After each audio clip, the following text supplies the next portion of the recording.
Hello everyone, welcome back to my craft room.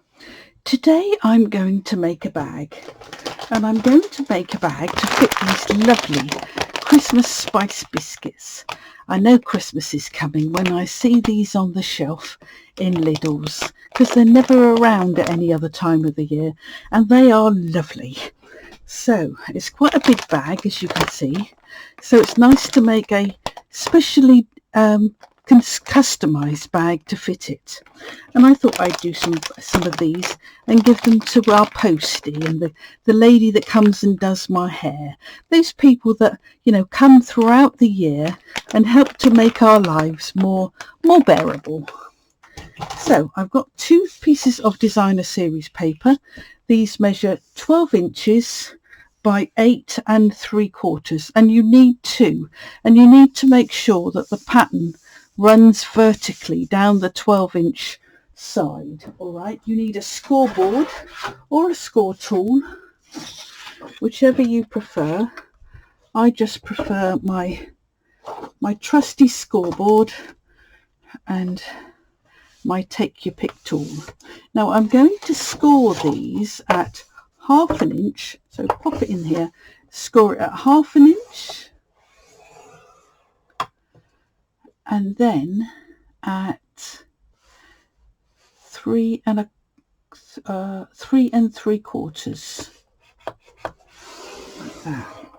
And then I'm going to turn it, and I'm going to score this, which will be give us the base at 3 3/4. So let me bring in my second piece, and I'm going to do exactly the same.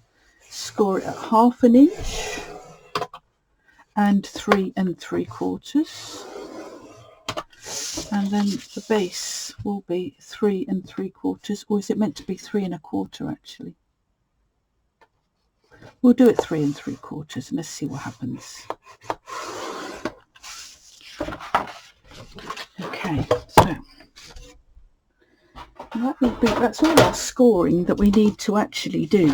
So now what I'm going to do is I'm going to cut up these lines that we scored, and I prefer to do the cutting before I do the folding and burnishing. So I'm cutting off this little rectangle, and this paper is from the mini catalogue, and it's the paper that we actually had last Christmas, and it's called Toile Tidings, and it's lovely, very, very traditional. I love these pictures on here.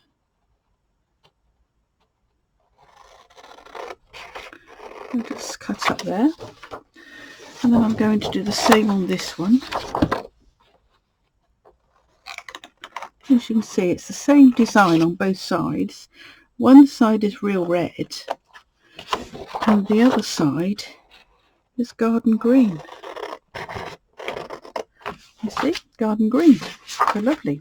Right, so I've got rid of those 2 pieces, so they now look like that. So now I'm going to fold, and I'm just going to burnish with my fingers. Don't need to use a bone folder, just your fingers is enough. If you're too strenuous, you could crack your paper, and you don't want to do that. So fold it in, burnish it with your fingers. Make sure it's straight, obviously. And fold that up like so, and there we go. Now what I'm going to do is I'm going to join my pieces of paper together. And I prefer, when I'm doing something like this with designer series paper, I much prefer to use tearing tape. Now my tearing tape's coming to the end of the roll, and how many bets that it's going to run out while I'm doing this project. So we're going to pop that down there. And I know it's called tearing tape, but I always like to just keep my edges nice and straight, so I'm just going to put that on there. So now I'm going to just lift up a little bit of it. Do you remember doing this when we first started making cards? We used to just pull up a bit of tearing tape and I'm just going to run this along that score line to keep it nice and straight. Pull that off, and I've joined them together. Now what I'm going to do is I'm going to fold this in, fold this edge in here, and I can now bring this piece over, and it should hopefully meet. Yes, it does. There you go. So now I can do the same again. I'm going to put some tear and tape down that tab that we made. Just putting it down there. Oh, I knew it. I knew my tear and tape would run out. And it did. Look, 1 inch. That's all I needed, was another inch. Right, I'll go to my drawer and I will get out another roll of tear and tape. Okay. They last a long time, the rolls of tear and tape.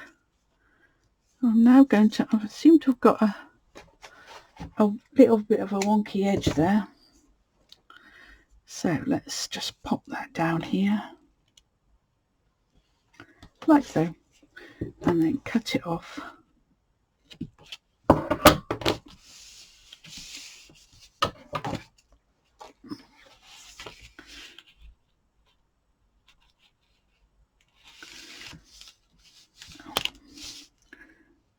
Where's the join? Oh, there's the join. Oh, I'll take this bit off completely, I think. Right, now I'm going to fold this over, making sure that it lines up at the top there. That's it. Pull that bit off. And hopefully we've then got our tube that makes our bag. Right? Yes, we have. So let's just fold and burnish these lines in again, and there we go. We've got the makings of our bag already. So now what I need to do is find there's my joining point. Just want to make sure. Well, of course I've got two, so what I'm going to do is I'm going to put the two small pieces in first, and now I'm going to bring in some liquid glue just because it's easier. So here we go, 2 pieces. Okay, they will then stick those together, and then I'm going to put lots of liquid glue on the bottom here, and a bit on that tab there, that over there. Oh right, so we are a bit too big, so let's just trim off a bit. That should have probably been 3 1/4. I'll just take 1/2 inch off this, and I will be posting the measurements, and I'll make sure I put the right measurements on when I do my blog post. So there we go. You just see that fits there nicely, even though I'm just going to update my bottom 3 1/4. There we go. I need a bit more glue on here. Let's pop some more glue on. Bring that over.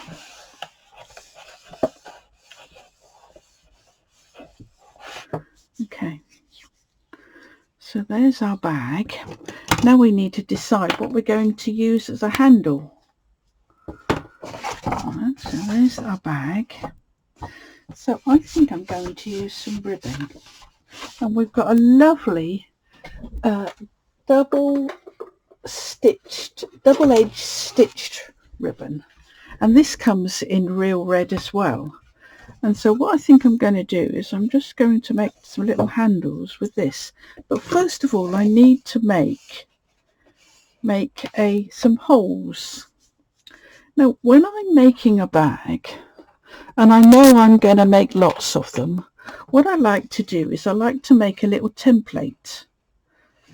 So this is just a piece of card. You can use any scrap piece of card. And what I'm going to do is I'm just going to mark on here. This is the edge of my box. So let me trim this off with my trimmer, so I've got a straight line. Because I can't cut a straight line. So let's just this off. So cut that little bit off there. Right. And now what I need to do is and that's how the width of my bag. Now I need to decide where I want my holes. So I normally say about an inch from either side is probably quite good. So there's an inch from there and an inch from there. So that would be quite good. So I'm going to bring in my crocodile.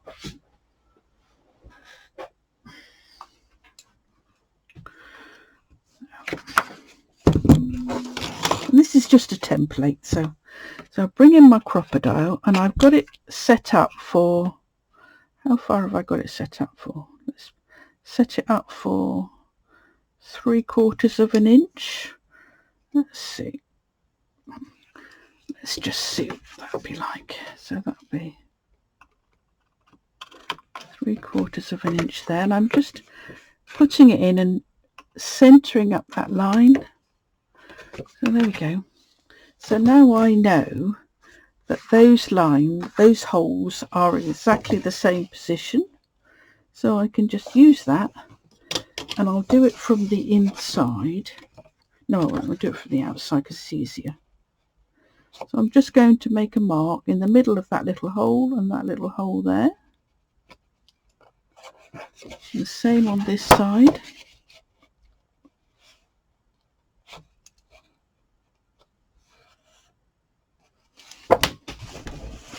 Now I can bring in my crocodile again,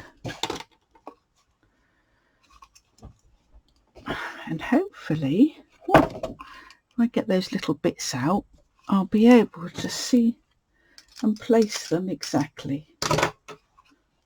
So here we go. 1,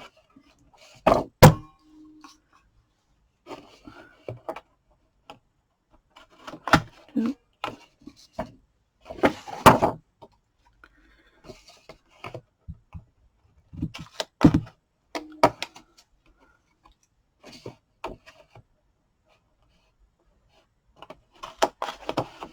there we go. So there's the holes done. And then what I need to do is I need to decide how long I need my ribbon. And normally I would probably say about 12 inches. So let's see what 12 inches would be like. So 12 inches, if I come from that side. Because I've got to tie knots in it as well.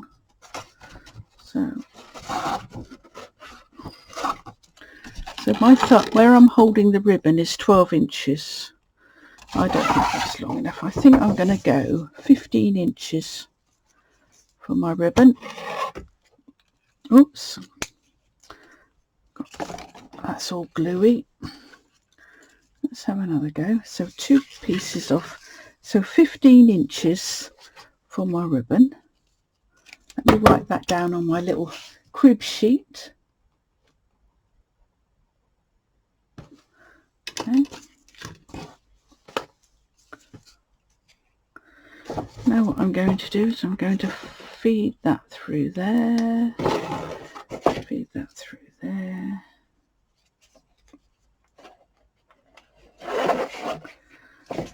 feed that one through there.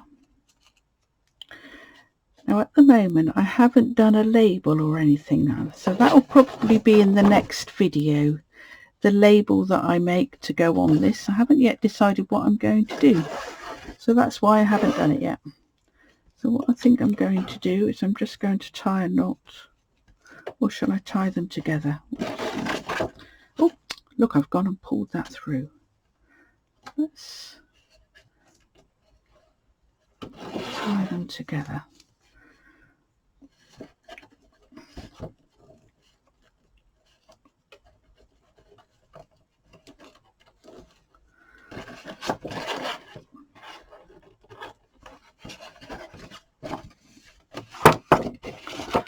So I'm just tying both pieces together. Let's see what that looks like and see whether it's too bulky.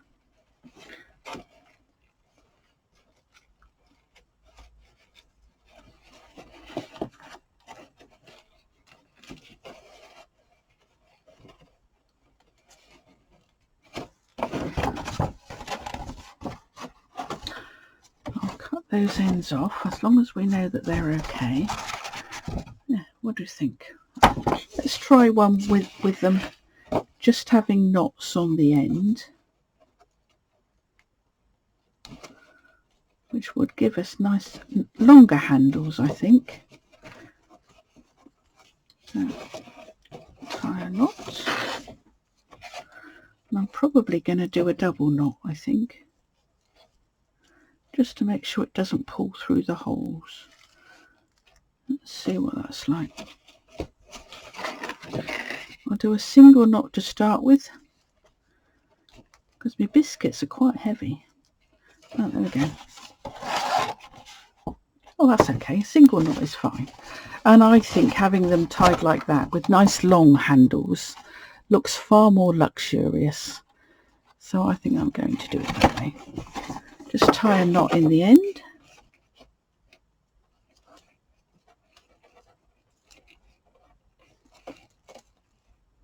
Making a ribbon handle is by far the easiest way to do it.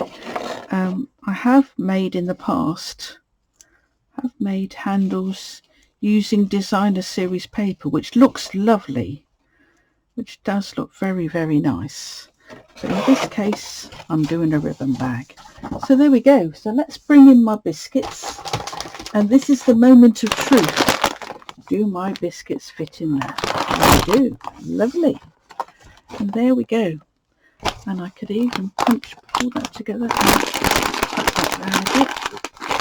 Okay, so there's our basket, our bag for our biscuits.